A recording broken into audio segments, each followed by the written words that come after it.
আসসালামু আলাইকুম রহমতুল্লাহি ওয়া বারাকাতুহু। বিসমিল্লাহির রহমানির রহিম। আলহামদুলিল্লাহ ওয়াসসালাতু ওয়াসসালামু আলা রাসূলিল্লাহ। সম্মানিত শ্রোতা মণ্ডলী, বরাবর আমরা বিষয়ভিত্তিক আলোচনা করে থাকি। আজকের বিষয় সবারই যেটি চাওয়া পাওয়া, সবাই চায়, আর তা হলো শান্তি। কি চায়? শান্তি। আমরা সালাত আদায় করার পরে, সালাতে আমরা আল্লাহ তাআলার নিকটে হই, তাই না? আল্লাহর সাথে কথা বলি। রাসূল সাল্লাল্লাহু আলাইহি সাল্লাম বলেছেন যে আল্লাহ তাআলা বলেছেন সূরা ফাতিহা, যে সালাতে যে সূরা ফাতিহা পড়া হয় সেটিকে দুই ভাগে ভাগ করেছি। একটা আমার জন্য, একটা বান্দার জন্য, আর বান্দা যা চায়। আমরা সবাই জানি প্রতিটি আয়াত আমরা তেলাওয়াত করি, আল্লাহ তাআলা ওই আয়াতের উত্তর দিয়ে থাকেন। আমরা কি চাই? তো সালাত শেষ করেই আস্তাগফিরুল্লাহ, তারপর আমরা কি বলি? আল্লাহুম্মা আনতাস সালাম। আল্লাহ শান্তিময় তুমি। শান্তিময় কে? তুমি। ও মিনকাস সালাম, এবং শান্তি তোমার কাছ থেকেই আসে। শান্তি কোথা থেকে পাওয়া যায়? আল্লাহর পক্ষ থেকেই। তাহলে আমরা মুসলিম হিসেবে শান্তি খুঁজবো কোথায়? আল্লাহর কাছে। কার কাছে খুঁজবো? আল্লাহর কাছে শান্তি খুঁজবো। তাহলে শান্তি আসে আল্লাহর তরফ থেকে, এবং শান্তি খুঁজবো কোথায়? আল্লাহর নিকটে। শান্তি কোথায়? শান্তি কোথায়? আল্লাহ তাআলা ব্যক্ত করেছেন, আলা বিযিকরিল্লাহি তাতমাইন্নুল কুলুব। কোরআনে যেখানে দেখবেন আলা, এর অর্থ হলো কি? আপনাকে সতর্ক বাণী, হুঁশিয়ার বাণী, আপনাকে কান খাড়া করতে বলছেন, মন মানসিকতা স্থির করতে বলছেন, এটাকে সুন্দর করে শ্রবণ করার জন্য। আলা, ওহে শোনো, বিযিকরিল্লাহ, আল্লাহর জিকির দ্বারায়। কার দ্বারায়? আল্লাহর জিকির দ্বারায়। তাতমাইন্নুল কুলুব, অন্তর সমূহ, অন্তরগুলি শান্তি পায়। কিসে শান্তি পাই আমরা? কিসে শান্তি পাই? কিসের মাধ্যমে? আল্লাহর জিকিরে। আল্লাহর জিকিরে আমরা কি পাবো? শান্তি পাবো। দেখবেন, যখন আমরা কোরআন তেলাওয়াত করি, কোরআন তেলাওয়াত যদি আপনি অন্তর থেকে হয়, তাহলে দেখবেন একটা আপনার ভিতরে একটা শান্তি বিরাজ করছে। অনেকেই আছে আমরা কোরআন তেলাওয়াত করতে পারি না, তো আমরা বলি যে আপনারা একটু শ্রম দেন, 1 সপ্তাহ থেকে 2 সপ্তাহের ভিতরে কোরআন তেলাওয়াত করতে পারবেন। কতদিন সময় লাগবে? 2 সপ্তাহ। প্রতিদিন 1 ঘন্টা সময় দিন, আর কিছু দরকার নেই। আমরা এটাকে ওই যে আগের যুগের আলেবাতাসা কি বলে, কায়দা 6 মাস, আমপারা 6 মাস, সিকারা 6 মাস, এইভাবেই তো তারপরে কোরআন ধরবো না। আল কোরআন 30টা অক্ষর, 28টা অক্ষর আছে, এরপরে 5টা হরকত আছে। 33-এ শিখতে কতদিন আর লাগাইবেন? তো 1 সপ্তাহ থেকে 2 সপ্তাহের ভিতরে কোরআন পড়তে পারবেন। যারা কোরআন শিখেছে নতুন, তারা বলছে যে আমি কোরআন যখন পড়তে পারিনি আর এখনকার জীবন আমি তুলনা করে দেখি যে আকাশ জমিন পার্থক্য। আকাশ জমিন পার্থক্য জীবনটা। তো আপনাদের বলবো আপনারা যদি শিখতে চান প্রতিদিন 1 ঘন্টা করে আসবেন। প্রতিদিন কয় ঘন্টা? 1 ঘন্টা করে আসবেন। দেখবেন ইনশাআল্লাহ ইনশাআল্লাহ, খাতা কলম লাগবে, ইনশাআল্লাহ ইনশাআল্লাহ 1 সপ্তাহ না, যদি যারা 1 সপ্তাহ কিছু পারবে, আর যারা একেবারে একটু মানে নর্মাল তারা 2 সপ্তাহ ইনশাআল্লাহ করতে পারবেন। তাহলে কোরআন পড়বেন। আমরা সব সময় আছি।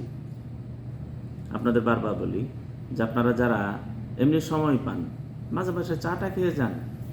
ইসলামিক সেন্টার, অনেকে মুসলমান হচ্ছে, অনেকে কি হচ্ছে এখানে মুসলমান হচ্ছে। কত মানুষ বেনামাজি নামাজ শুরু করে দিয়েছে, কত মানুষ শিরিক বিদআতে ডুবেছিল, আল্লাহ তাআলা তাদেরকে হেদায়েত দিয়েছেন। আসুন এখানে বসুন। আর এর মাধ্যমে যে উপকারটা হবে, আল্লাহ নবী সাল্লাল্লাহু আলাইহি ওয়াসাল্লাম বলেন, এক ব্যক্তি আর এক গ্রামে যাচ্ছে, রওনা দিয়েছে, প্রতিমধ্যে আরেক লোক এসে জিজ্ঞাসা করছে, ভাই কোথায় যাচ্ছেন? আমি ওই পাশের গ্রামে যাব। রক্ত সম্পর্ক আছে, আত্মীয়তা সম্পর্ক আছে? না। টাকা পয়সা লেনদেন আছে? না। কেন যাও? আল্লাহর ওয়াস্তে ভালোবাসি। কেমন ভালোবাসি? আল্লাহর ওয়াস্তে ভালোবাসি। ওই লোকটা বললেন যে আমি মানুষ না, আমি ফেরেশতা, আল্লাহ তাআলা পাঠিয়েছেন সুসংবাদ দেওয়ার জন্য। তুমি যেমন আল্লাহ কেন্দ্রিক ওই ব্যক্তিকে ভালোবাসো, আল্লাহ তাআলার পক্ষ থেকে সুসংবাদ, আল্লাহ তেমন তোমাকে ভালোবাসে। আর কিয়ামতের দিন হাসরের ময়দানে 7 ব্যক্তিকে আল্লাহর আরশের নিচে ছায়া দান করা হবে, যেদিন আল্লাহর আরশের ছায়া ছাড়া আর কোনো ছায়া থাকবে না। এক ব্যক্তি আল্লাহ কেন্দ্রিক ভালোবেসেছিল, এবং ভালোবাসাটাও যদি ভালোবাসা ছিল আগে, সেটাকে নষ্ট করেছে আল্লাহ কেন্দ্রিক। তাহলে আল্লাহর ওয়াস্তে যদি ভালোবাসেন, আর আল্লাহ নবী সাল্লাল্লাহু আলাইহি সাল্লাম বলছেন যে আল্লাহর ওয়াস্তে দান করলো, আল্লাহর ওয়াস্তে ভালোবাসা করলো, আল্লাহর ওয়াস্তেই ভালোবাসাকে ছিন্ন করলো, সে ঈমানকে পূর্ণ করলো। তাহলে আপনারা 2 জন আসছেন, এক প্রান্ত থেকে একজন, আর এক প্রান্ত থেকে আসলেন কেন্দ্রবিন্দু ইসলামিক সেন্টার, এসে চা খান বা কফি খাইলেন, বসলেন, কিন্তু মহব্বতটা কিসের? একমাত্র আল্লাহ তাআলা। এগুলি শান্তির একটা মাধ্যম। তো শান্তি আমরা চাই, শান্তি আমরা চাই। টাকার ভিতর শান্তি চাই। আপনার কোটি কোটি টাকা হোক, এটাতে দোষের কিছু নয়, কিন্তু টাকাটা অর্জন করতে হবে আল্লাহুম্মা আনতাস সালাম ওয়া মিনকাস সালাম। কিভাবে করতে হবে? আল্লাহুম্মা আনতাস সালাম ওয়া মিনকাস সালাম। তুমি শান্তিময় এবং তোমার কাছ থেকে শান্তি আসে। দেখবেন একজন কোটি কোটি টাকার মালিক, তিনিও বালিশ ছাড়া ঘুমাচ্ছেন। কেন? তার টাকাটা আসছে কোথায় থেকে? আল্লাহুম্মা আনতাস সালাম ওয়া মিনকাস সালাম। আর আরেকজন অল্প টাকা, এই টাকার গরমে ঘুম আসছে না। কারণটা কি? আল্লাহুম্মা আনতাস সালাম ওয়া মিনকাস সালাম, এই সূত্র ধরে সে টাকা অর্জন করেনি। আমরা যখন বিয়ে করতে যাব, সংসার, আপনি বহুত টাকা কামান, বহুত টাকা কামান, আপনি কর্মচারী দিয়ে ভালো ভালো খাবার নিয়ে এসে কর্মস্থলে খেতে পারেন, কিন্তু বাড়িতে যাওয়ার পরও যদি শান্তি না পান, পারিবারিক শান্তি না পান, তো ওই শান্তি কিন্তু ঘুরে বালি। আপনি 5 স্টার হোটেলে রাতের খাবার খেয়ে বাসায় আসলেন, বউ মুখ তাড়া করে আছে, আর আরেকজন বাড়িতে শুধু ডাল রান্না করেছে, হাসি মুখে তাকে স্বাগত জানিয়েছে স্ত্রী। দুইজনের তো পার্থক্যটা কতটুকু? তাহলে এই শান্তির জন্য কি করতে হবে? শান্তি দাতার কাছ থেকে শান্তি খুঁজতে হবে। কার কাছ থেকে শান্তি খুঁজতে হবে? শান্তি দাতার নিকট থেকেই শান্তি খুঁজতে হবে।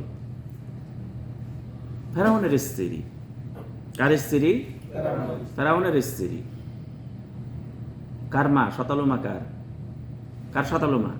সৎমাকার মুসা আলাইহিস সালাম, তাই না? তার ঘরে লালিতা পালিত হয়েছে।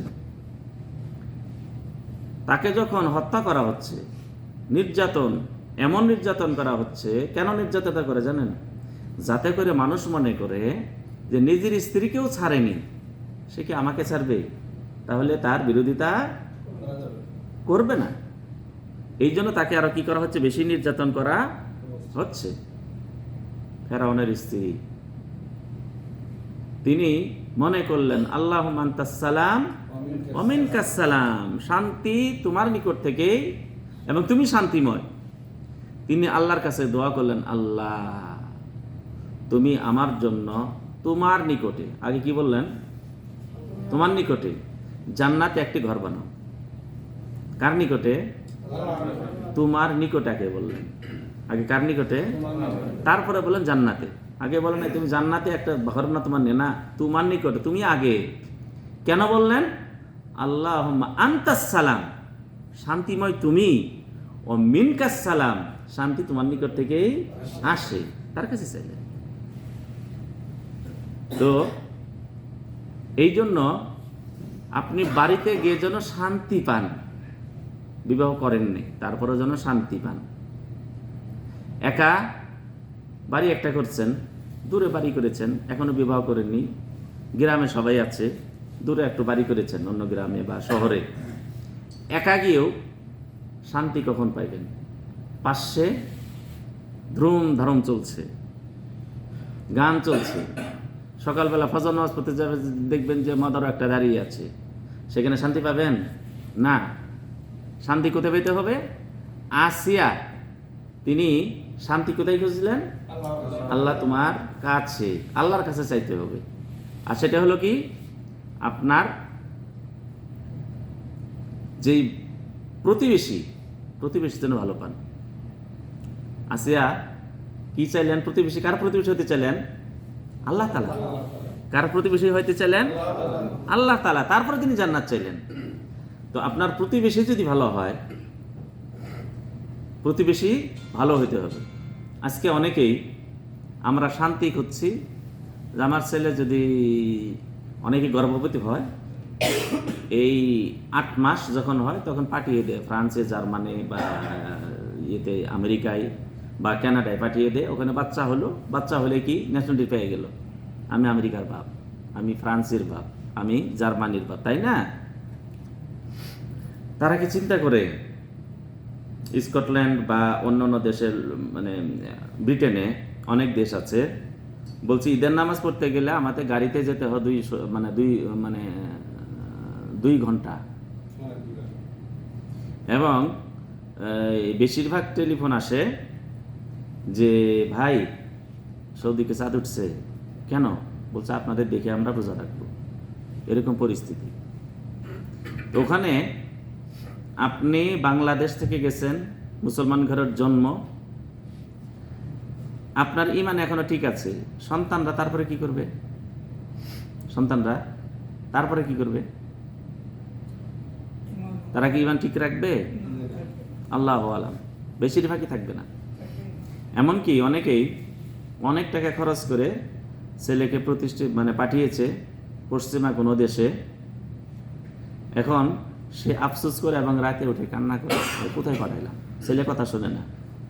এমন সমস্যা হয়ে গেল, আপনি যদি ছেলের কথা না শুনেন, ছেলে আপনার কথা শুনছে না, এইটা সমস্যা নেই। ছেলে মেয়ে আপনার কথা শুনেনি, নগ্নতায় ঘুরছে, নগ্নতা চলছে, আপনি বাধা দিলে পুলিশ আপনাকে ধরে নিয়ে যাবে। স্বাধীনতা খর্ব করেছেন, তারা সেখানে শান্তি খুঁজছে। আর আমরা শান্তি খুঁজি কোথায়? আল্লাহুম্মা আনতাস সালাম ওয়া মিনকাস সালাম, আমার প্রতিবেশী যেন ভালো হয়। এরপর প্রতিবেশীর পরে যে বিষয়টি আসে সেটা হলো আপনার স্ত্রী হোক স্বামী চয়ন করা, স্বামী হোক স্ত্রী চয়ন করা। আল্লাহ নবী সাল্লাল্লাহু আলাইহি সাল্লাম বলছেন, মানুষ 4টে বিষয় দেখে বিবাহ করে: সম্পদ দেখে, রূপ দেখে, আর দেখে বংশ বুনিয়া, এবং দিনও দেখে। এই 4টের ভিতর তুমি কোনটা দেখবে? দিন দেখবে। যদি দিন দেখো তাহলে তোমার জীবন উন্নতি হবে। তোমার জীবন কি হবে? উন্নতি হবে। তোমার হাত যেখানে পড়বে স্বর্ণে পরিণত হবে। কিসে পরিণত হবে? স্বর্ণে পরিণত হবে। এখন আমরা বিবাহ করতে গেলে যেই বিষয়টি আমরা আগে দেখি, এখন বর্তমানে সম্পদ, তারপরে রূপ, শিক্ষা, তারপরে বংশবুনিয়াদ। বংশবুনিয়াদ বলতে আমরা বুঝি কি? মোল্লা গোষ্ঠী ভালা না। বংশবুনিয়াদ হলো সে কামার হোক, নাপিত হোক, তাদের কর্ম কেমন, এই কর্মটাই হলো বংশ। তাদের কর্ম কেমন সেটাই কি বংশবুনিয়াদ হলো। এটাই আপনার পূর্বপুরুষের কর্ম কি ছিল, কেমন কর্ম ছিল, মানুষের সাথে ব্যবহার কি ছিল, মানুষের সাথে ব্যবহার কি ছিল, তারপরে আল্লাহর সাথে সম্পর্ক কি ছিল, সেটা হলো বংশবুনিয়াদ। আর আজকে বংশবুনিয়াদ আমরা গুনি কোথায়? চৌধুরী, তালুকদার, মোল্লা, মুন্সি, মণ্ডল, চৌধুরী, এগুলির ভিতর খুঁজি আমরা। আসলে এটা নয়। আসলে সেটা কি? বংশবুনিয়াদ বলতে কি বুঝি? আপনার পূর্বপুরুষ, আপনার পিতা, আপনার মার আপনার ভাই ব্রাদার, আপনার দাদা যারা ছিলেন তাদের কর্ম কেমন ছিল, সেটাই হলো কি বংশবুনিয়াদ। আল্লাহ নবী সাল্লাল্লাহু আলাইহি সাল্লাম বলছেন, তুমি যদি দিনকে প্রাধান্য দাও তাহলে তোমার জীবন শান্তিময় হবে। তাহলে আমাদেরকে দিনকেই প্রাধান্য দিতে হবে। এবং রাসূল সাল্লাল্লাহু আলাইহি ওয়াসাল্লাম হাদিসে বলছেন, বিবাহের ক্ষেত্রে তোমরা দিনকে প্রাধান্য দাও। যদি না দাও, যদি দিনকে প্রাধান্য না দাও, তাহলে এমন একটা ফিতনা শুরু হবে, এমন একটা বিভেদ সৃষ্টি হবে, এমন একটা বিশৃঙ্খলা ও শৃঙ্খলা সৃষ্টি হবে যা অনেক সুদূর প্রসারী, অনেক সুদূর প্রসারী। আজকে আমরা তাই দেখছি। আজকে স্বামী স্ত্রীর সাথে মিল নাই, সন্তানাদির সাথে পিতামাতার মিল নাই। কারণ হলো আমি সেখানে নিম গাছ বপন করেছি এবং আমি আশা রাখছি এখান থেকে কি হবে? আঙ্গুর ফলাবে। সম্ভব না। তাহলে শান্তিটা কোথায় থেকে হবে? আল্লাহুম্মা আনতাস সালাম ওয়া মিনকাস সালাম। আল্লাহ যেভাবে আমাকে পথ এবং পদ্ধতি চয়ন করে দিয়েছেন, আমাকে আপনাকে কোথায় বিবাহে আবদ্ধ হতে হবে? দেখতে হবে আগে দিন, মেয়ের ক্ষেত্রেও এবং ছেলের ক্ষেত্রেও। যদি দিন দেখে যদি আপনি বিবাহ করাতে পারেন, তাহলে বিবাহ করাইতে পারেন, তাহলে কি হবে? আল্লাহুম্মা আনতাস সালাম ওয়া মিনকাস সালাম। দ্বিতীয় হলো সন্তান। আমরা বিবাহ করলাম, বিবাহ করার মূল উদ্দেশ্য কি? মূল উদ্দেশ্য হলো জাকারিয়া আলাইহিস সালাতু ওয়াস সালাম আল্লাহর কাছে দোয়া করছেন, আল্লাহ আমার সন্তান হচ্ছে না, স্ত্রী বাজা, আর আমিও বৃদ্ধ অবস্থায়, চুল সাদা হয়ে গেছে, আমার সন্তানাদি হলো না। আল্লাহ সন্তান যদি না হয় তাহলে আমার বংশ কিন্তু শেষ হয়ে যাচ্ছে। আমার পরে যে আমার জন্য আমল করবে সেই লোকটা তো থাকছে না। বিবাহ করবো কি জন্য? আমার সন্তান হবে। এই সন্তানের আমল নামা আমি যদি সুন্দর তারবিয়ত দিয়ে যেতে পারি, তাহলে এই সন্তান যত আমল করবে তার আমল নামায় যত নেকি লেখা হবে, আমার আমল নামাও ততটুকু লেখা হবে। এই ধারাবাহিকতা। আমার সন্তানকে ভালো শিক্ষা দিয়ে যেতে পারি, আর আমার সন্তান যদি তার সন্তানকে ভালো শিক্ষা দিয়ে যেতে পারে, এই ধারাবাহিকতা যতদিন থাকবে ততদিন পর্যন্ত আপনার আমল নামায় নেকি লেখা হতেই থাকবে। তাহলে আমরা শান্তি কার কাছে খুঁজবো? এই বিবাহতেও আমরা শান্তির কাছে খুঁজবো। বিবাহ কেমনে করবো? আল্লাহুম্মা আনতাস সালাম ওয়া মিনকাস সালাম। এবং আমরা সন্তান যে আমরা আশা করবো আল্লাহর কাছে, কি কারণে? আল্লাহুম্মা আনতাস সালাম ওয়া মিনকাস সালাম। এরপরে আমরা সন্তানের প্রশিক্ষণ এবং প্রশিক্ষণের আগে সন্তান পেটে এসেছে, আসার আগে আমাকে পরিকল্পনা করতে হবে। জাকারিয়া আলাইহিস সালাতু ওয়াস সালামকে আল্লাহ তাআলা ইয়াহইয়া দুনিয়াতে আসার আগেই তার নাম রাখলেন। তাহলে আপনার সন্তান, সম্ভাব্য সন্তান, ছেলে হোক মেয়ে হোক, আগে আপনি নাম রাখতে পারেন। আগে কি রাখতে পারেন? নাম রাখতে পারেন। আমার ছেলে হলে এই নাম রাখবো, মেয়ে হলে এই নাম রাখবো। আর নামটা যেন সুন্দর হয়। কেননা আপনার সন্তান যখন মৃত্যুবরণ করবে, ওই রূহ নিয়ে যাওয়ার সময় আকাশে যত ফেরেশতার নিকট দিয়ে যাবে, সবারই সামনে তার নাম উল্লেখ করা হবে, সুন্দর নাম উল্লেখ করা হবে এবং তার পিতার নাম উল্লেখ করা হবে। এবং কিয়ামতের কঠিন দিনেও আপনার নাম, আপনার সন্তানের নামের সাথে আপনার সুন্দর নামটাই উল্লেখ করা হবে। এই জন্য আমরা যে নামটা রাখবো ভালো নাম রাখবো, আর যেটা ডাক নাম সেটাই আসল নাম, যেটা ডাক নাম সেটাই আসল নাম। এমন নাম রাখলেন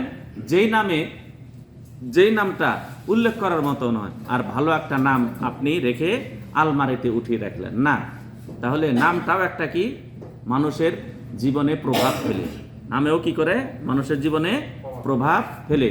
এই জন্য রাসূলুল্লাহ সাল্লাল্লাহু আলাইহি ওয়াসাল্লাম কারণ নামের অর্থ যদি খারাপ হতো, রাসূল সাল্লাল্লাহু আলাইহি ওয়াসাল্লাম তার নামটা পরিবর্তন করে দিতেন। তার নামটা কি করে দিতেন? পরিবর্তন করে দিতেন।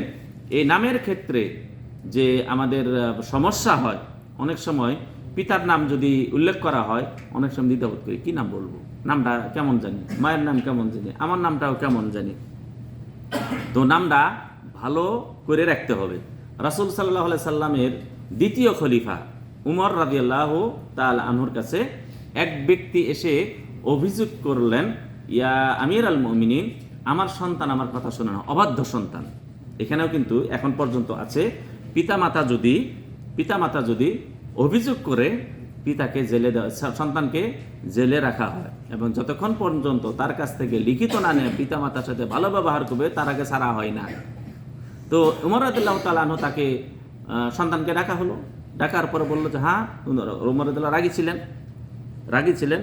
তখন তিনি বলেন, ইয়া আমার আমির আল মুমিনিন, আপনি তো আমার পিতার কথা শুনেছেন, আমার কাছেও কিন্তু কথা থাকতে পারে, শুনুন। বলছে বলো। বলছে পিতা মাতার, সন্তানের অধিকার পিতা মাতার উপর কি? বলছে অধিকার হলো তোমার একটা ভালো নাম রাখবে, ভালো নামের আগে তোমার জন্য তোমার মা চয়ন করবে ভালো মেয়ে। কি মেয়ে চয়ন করবে? ভালো মেয়ে চয়ন করবে, এবং ভালো শিক্ষা দিবে। এটা তোমার অধিকার তোমার পিতার উপর। বলছে ইয়া আমির আল মুমিনিন, আমার পিতা এগুলির একটাও করে নাই। কি করে নাই? একটাও করে নাই। এক নম্বর হলো, আমার মাকে যে বিবাহ করেছেন, একটা কাজের মেয়েকে বিবাহ করেছেন। কেমন মেয়ে? কাজের মেয়ে, কৃতদাসিনী, তাকে বিবাহ করেছে। তো তার শিক্ষা নেই, সে আমাকে কি শিক্ষা দিবে? মায়েরই তো শিক্ষা নেই, আর সন্তান তো শিক্ষা গ্রহণ মায়ের কাছ থেকে। এখন তার তো শিক্ষাই না, কি শিক্ষা দিবে আমাকে? আমি কি শিখলাম? তো বেয়াদবি যদি আমি করে থাকি, তাদের কাছ থেকে শিখেছি। আর তৃতীয় হলো, আমার নাম রেখেছে, নামটা তো ঠিকভাবে রাখেন। আমার নাম রাখছে জোল মানে পঙ্গপাল, মানে বাতি দেখলে আলো দেখলে যে কিছু পোকামাকড় আসে, এটাকে বলা হয় জোল। এই নাম রেখেছে, ভালোটার নামও রাখে নেই। তাহলে আমি কিভাবে তো আমার পিতার সাথে আমি ভালো ব্যবহার করতে পারি? তো উমর রাদিয়াল্লাহু তাআলা আনহু সেই যে কেসটা, অভিযোগটা, এটা পরিবর্তন করে পিতাকে শাসালেন। কাকে শাসালেন? পিতাকে শাসালেন। এখন আপনি যদি কিয়ামতের কঠিন দিনে হাসরের ময়দানে আপনার সন্তানের বিরুদ্ধে আপনি যদি অভিযোগ দায়ের করেন, আল্লাহর কাছে তিনি আপনার সন্তান অভিযোগ দায়ের করবে, আমার না করেছে ভালো একটা বাসস্থান, যেখানে আমরা আল্লাহুম্মা আনতাস সালাম ওয়া মিনকাস সালাম, এটাকে আমরা অটুট রাখতে পারবো, অবিচল থাকতে পারবো, এইভাবে বাড়িও করেননি, এইভাবে বাসস্থানও বানাননি। আমার মাকেও চয়ন করতে ব্যাপারে সুন্দরী দেখেছে, বা সম্পদ দেখেছে, অথবা শিক্ষা দেখেছে, কিন্তু আসল শিক্ষা দেখেনি। তাহলে আমি কি শিখলাম? আমার নামটাও ভালো করে চয়ন করা হয়নি, আমাকে ভালো শিক্ষাও দেয়নি। তাহলে এই পিতামাতা আমার বিরুদ্ধে যে অভিযোগ করেছে, অভিযোগটা কিন্তু এখানে টিকছে না। তখন কি জবাব দিবেন? আর যদি ভালো শিক্ষা দিয়ে থাকেন, আল্লাহ নবী সাল্লাল্লাহু আলাইহি ওয়াসাল্লাম বলেন, এক ব্যক্তি মৃত্যুর পর তার মর্যাদা বৃদ্ধি হয়, আশ্চর্য হয়, জিজ্ঞাসা করবে যে আমার মর্যাদা কেন বৃদ্ধি হলো? রাসূল সাল্লাল্লাহু আলাইহি ওয়াসাল্লাম বলেন, আল্লাহর পক্ষ থেকে বলা হবে, তোমার সন্তান তোমার জন্য দোয়া করেছে, তোমার সন্তান তোমার জন্য দোয়া করেছে। আল্লাহ তাআলা শিক্ষা দিয়েছেন, রাব্বির হামহুমা কামা রাব্বায়ানি সাগীরা। এখন আপনি কি যখন দেশে যান, আপনার পিতামাতা ইন্তেকাল করেছে, আপনি কি কবরে কয়দিন যান? আপনি আপনার সন্তানের সামনে কয়দিন গেছেন? সন্তানকে কি শিক্ষা দিয়েছেন যে পিতামাতার কবর জিয়ারত করতে হয়, তাদের জন্য দোয়া করতে হয়? আপনার সন্তানকে আপনি শিক্ষা দিয়েছেন যে কি আপনার পিতামাতার জন্য দান খয়রাত করতে হয়? যদি শিক্ষা দিয়ে থাকেন, আলহামদুলিল্লাহ, তাহলে কি সেখানে আপনার জন্য কিয়ামতে বা মৃত্যুর পর আপনার জন্য শান্তি অপেক্ষা করছে। তাহলে আমাদেরকে শান্তি খুঁজতে হবে কার কাছে? আল্লাহ রাব্বুল আলামিনের নিকট থেকে। আর শান্তির যে একটি মেসেজ, সেটা হলো মহাগ্রন্থ আল কোরআন। আপনাকে প্রশ্ন করি, কোরআন আপনি পড়তে পারেন? বলছেন আমি পড়তে পারি না। কেন? সুযোগ আছে, কেন করতে পারবেন না? 2 নম্বর হলো আপনার মোবাইল আছে, মোবাইল তো আছে, মোবাইল কোন কাজে ব্যবহার করেন? সেখান থেকে শিক্ষা গ্রহণ করেন। আর যারা পড়তে পারেন, আপনি কি বাংলাতেও পড়তে পারেন? তাহলে কোরআনের অনুবাদটা আপনি কি জীবনে একবার পড়েছেন? কোরআন কেন এসেছে? আপনি দুনিয়াতে এসেছেন, দুনিয়া থেকে যখন আপনি ভূমিষ্ঠ হলেন, তখন থেকে একটা পথ আপনি অতিক্রম করছেন। একদিকে আপনি দৌড়াচ্ছেন, সেটা কবরের দিকে। যখন আপনার ওই যে আপনার যে কি বলে মাসাহা, অথবা আপনি যে পথটা অতিক্রম করলেন, আপনি দূরত্বটা শেষ করলেন, যখন আপনার দূরত্ব যতটুকু ছিল আল্লাহ তাআলা তাকদীরে রেখেছেন, ওই দূরত্বটা শেষ, আপনি মৃত্যুবরণ করছেন। এই পথটা যে আপনি কোন পথে যাইবেন, কোন পথ দিয়ে গেলে আপনি শান্তি পাবেন, কবরে শান্তি পাবেন, দুনিয়াতে শান্তি পাবেন, সেটাই তো আল কোরআন। তো কোরআনের যে মেসেজটি, কোরআনের যে আপনার যে কি বলে চিঠিটি, কোরআনের যে দিক নির্দেশনাটি আপনি কি একবার হলো বাংলা হলো কি পড়েছেন? আপনি পড়েছেন একবার? সূরা ফাতিহা থেকে শুরু করে সূরা নাস পর্যন্ত অনুবাদটাই পড়েছেন। আর আপনি বলবেন যে আমি তো পড়তে জানি না। আপনি পড়তে জানেন না? মোবাইলে তো বর্তমানে রেকর্ড করা আছে সূরাতুল ফাতিহার অনুবাদটা। সূরা ফাতিহার অনুবাদটা আপনি শুধু চালু করবেন, আর একজন পড়ে আপনাকে শোনাবে। এতটুকু কি শুনেছেন? তাহলে শান্তি কই থেকে আসবে? তাহলে শান্তি খুঁজতে হবে কার কাছে? আল্লাহ রাব্বুল আলামিনের কাছে। ফ্রান্স, ওই দেশে তো মানুষ, আমাদের দেশেও আছে, যে দেখবেন যে মানুষ খারাপ কাজ করে ওখানে কি পায়? শান্তি পায়। আছে কিছু মানুষ আছে কি খারাপ কাজ করেই শান্তি পায়। তো খারাপ কাজ করতে করতে এমন পর্যায়ে খারাপ কাজও ভালো লাগে না, এবং দুনিয়া তার কাছে তিক্ত মনে হয়, যে দুনিয়া থাকার চেয়ে না থাকাই ভালো। কোনো শান্তি পায় না, আর কি করবো দুনিয়াতে থেকে। তো কয়েকজন যুবক করছে কি দুনিয়া আর ভালো লাগে না, খারাপ কাজ করতে করতে ক্লাব এই ওই মদ জুয়া যাই হোক সব করেছে, কিন্তু তাও ভালো লাগে না দুনিয়া। আত্মহত্যা করব। কি করব? আত্মহত্যা করব। আত্মহত্যা সহজ উপায় কি? বলছে যে ট্রেন আসবে, ট্রেনের নিচে ঝাঁপ দিব, বাস আত্মহত্যা করবো। যাওয়ার পরে কয়েকজন আত্মহত্যা করেছে, একজনের জীবনের মায়া ফেরত এসেছে। জীবনের মায়া ফেরত এসেছে, বলছে আমি মরতে চাই না। ওখান থেকে ফেরত আসছে, আসার পর দেখেছি কিছু মানুষ দাঁড়িয়ে আছে। তো মস্কারা করার জন্য সেও দাঁড়াইছে তাদের সাথে, তারা অবুধ হয়েছে, সে অবুধ হয়েছে। তারা মাটিতে মাথা রেখেছে, সেও মাথায় রেখেছে। জিজ্ঞাসা করে কেউ কথা বলে না। জিজ্ঞাসা করে তোমরা কি করো? কিছুই বলে না। শেষ করার পর সবাই যখন কথা বলা শুরু করছে, তখন সে বলছে তোমরা কি করলে? এটা করে সালাত আদায় করলাম। সালাত আবার কি? আমরা হলাম মুসলিম, আমাদের 5 বার করে এই সালাত আদায় করতে হয়। আল্লাহর নির্দেশ। বলছে যে আমি তো ভালো কাজ, খারাপ কাজ অনেক কিছু করেছি।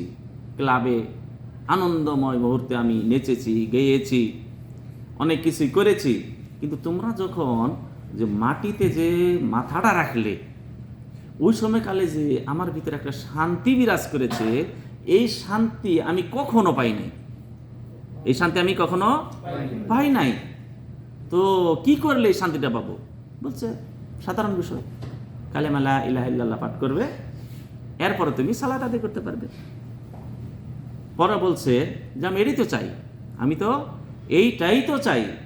তো আমরাও কিন্তু সালাতে শান্তি পাই, আমরাও কিন্তু সেজদাতে শান্তি পাই।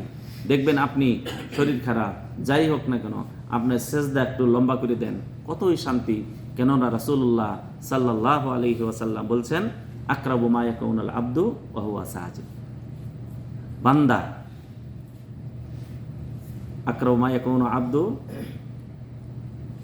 বান্দা অতি নিকটে হয় আল্লাহর অতি নিকটে হয় কখন? যখন সে সেজদা অবস্থায় থাকে। দেখবেন সেজদা যখন করবেন একটা শান্তি বিরাজ করে, শান্তি বিরাজ করে। কেননা সবচেয়ে নিকট আল্লাহ তাআলা সবচেয়ে নিকটতম হয়ে থাকেন। তাহলে এখানেই তো আপনার শান্তি। আল্লাহুম্মা আনতাস সালাম ওয়া মিনকাস সালাম। তাহলে কোরআন আমাদেরকে যখন তিলাওয়াত করবেন, তখন দেখবেন যে আল্লাহ নবী সাল্লাল্লাহু আলাইহি ওয়াসাল্লাম বলেন, কোনো মানুষ যখন কোনো একটা ঘরে বসে কোরআন তেলাওয়াত করতে থাকে, কোরআন তেলাওয়াত করতে থাকে এবং কোরআন নিয়ে গবেষণা করতে থাকে, তাদের উপর শান্তি বর্ষিত হতে থাকে এবং রহমত তাদেরকে ঢেকে নেয় এবং ফেরেশতারা চারপাশ থেকে বেষ্টন করে থাকে এবং আল্লাহ তাআলা তাদের নাম তার নিকটে যারা নিকটতম ফেরেশতা আছে তাদের কাছে কি করে থাকেন, উল্লেখ করে থাকেন। তাহলে কোরআন তেলাওয়াত, জিকির, আজকার। আর জিকির বলতে কি বুঝি, সংক্ষেপে বলি, জিকির বলতে কি বুঝি। আল্লাহ তাআলা সালাতকে জিকির বলেছেন, আল্লাহ তাআলা কোরআনকে জিকির বলেছেন, আল্লাহ তাআলা এলেমকে জিকির বলেছেন, আল্লাহ তাআলার যে কাজগুলি যেভাবে করতে বলেছেন প্রতিটি কাজেই হলো জিকির। প্রতিটি কাজে কি জিকির। তাহলে আমরা জিকির, আমরা যখন রাস্তায় হেঁটে যাচ্ছি, যেতে যেতে একটা মার্কেটে আমরা ঢুকবো, ওই মার্কেটে ঢোকার সময় আমরা একটা দোয়া পাঠ করবো, লা ইলাহা ইল্লাল্লাহু ওয়াহদাহু লা শারীকা লাহু ইহয়ী ওয়া ইয়ুমীতু ওয়া হুয়া আলা কুল্লি শাইইন কাদির। এই দোয়াটা পড়ে যদি আমরা দোকানে প্রবেশ করি, কোনো মার্কেটে যদি প্রবেশ করি, কোনো বাজারে যদি প্রবেশ করি, আল্লাহ নবী সাল্লাল্লাহু আলাইহি সাল্লাম বলেন তার আমলনামায় 10 লক্ষ নেকি লিখে দেওয়া হচ্ছে। কয় লক্ষ? 10 লক্ষ। আমরা তো যাই, মার্কেটে যাই, বাক্কালে যাই, দোয়াটা পড়ে আমরা যাব, দোয়াটা পড়ে আমরা ঢুকবো। তাই বলি, আমরা শান্তি খুঁজবো কার কাছে? আল্লাহ রাব্বুল আলামিনের কাছে। কোরআন তেলাওয়াত করবেন, আপনার শান্তি। সালাত আদায় করবেন, সেখানে আপনার শান্তি। আপনি সিয়াম রাখবেন, সেখানে আপনার শান্তি। অনেকেই মুসলমান হয়েছে, বিশেষ করে ফিলিপাইনিরা। বলছে তুমি কেন মুসলমান হলে? বলছে আমি এক রাজা, ফিলিপাইনে রাজার সাথে আমি থেকেছি, রাজা প্রেসিডেন্টের সাথে থেকেছি, ওই গ্রুপে থেকেছি, ভালো ভালো খাদ্যও খেয়েছে, চাকরি চলে গেছে, সৌদি আরবে আসছি। আসার পরে মুসলমানরা সেহরি খায়, রোজা রাখে সারাদিন, আমিও রোজা রেখেছি তাদের সাথে, রোজা তো বুঝি না, তাদের সাথে উপস্থিত থেকেছি। কিন্তু আমি যখন তাদের সাধারণ খাবার ইফতারের সময় খেয়েছি, এই খাওয়াতে যে আমি এত মজা পেয়েছি, এই মজা আর কোনো খাদ্য থেকে, সাধারণ খাবারে এত মজা কেন, এই জন্য আমি ইসলাম গ্রহণ করেছি। এই জন্য রাসূল সাল্লাল্লাহু আলাইহি ওয়াসাল্লাম বলছেন, লিসসাইমি ফারহাতান, রোজাদারের 2টা মুহূর্ত রয়েছে, কি আনন্দের মুহূর্ত। ফারহাতুন ইনদা ফিতরিহি, যখন সে রোজা ইফতার করে, ইফতারের সময় একটা মজা, সাধারণ মুড়ি খেয়ে যে তার তৃপ্তি আসছে, মজা পাচ্ছে, ভালো ভালো খাবার খেয়েও কি এই তৃপ্তি হয় না। ও ফারহাতুন ইনদা লিকাই রাব্বিহি, আর একটা মজার আনন্দের মুহূর্ত আসবে যেদিন সে রোজাদার আল্লাহর সাথে সাক্ষাৎ করবে। আল্লাহ নবী সাল্লাল্লাহু আলাইহি সাল্লাম বলেন যে আল্লাহ তাআলা বলেন, বান্দা আমার জন্য রোজা রাখে, আমি তার প্রতিদান আমি দিব। কি দিব আমি উল্লেখ করি নাই, নিজ হাতে দান করব। এবং অন্যান্য আরো মুহাদ্দিসরা বলছেন, অর্থ হলো যে রোজাদার আমার জন্য রোজা রেখেছে, আর তার প্রতিদান আমি স্বয়ং আল্লাহ তার জন্য। তাহলে শান্তি খুঁজবে কোথায়? আল্লাহ তাআলার কাছে, আর কারো কাছে নয়। টাকা পয়সা শান্তি হয়, কিন্তু হলো কি, আল্লাহ যদি দেন, কোটি টাকার মালিক, তারও কি হয়, সুন্দরভাবে ঘুম হয়। আবার দেখা গেল যে কোটি নাই, তারপরও তার ওই কয়টা টাকায় তাকে শান্তি দিতে পারেনি। আপনি যদি আল্লাহুম্মা আনতাস সালাম ওয়া মিনকাস সালাম, এই সূত্র ধরে, এই পথ ধরে যদি আপনি কি করতে পারেন, টাকা অর্জন করতে পারেন। আল্লাহর কাছে দোয়া করে আল্লাহ রাব্বুল আলামিন আমাদের সবাইকে তৌফিক দান করুন। আসসালামু আলাইকুম ওয়া রাহমাতুল্লাহি ওয়া বারাকাতুহু।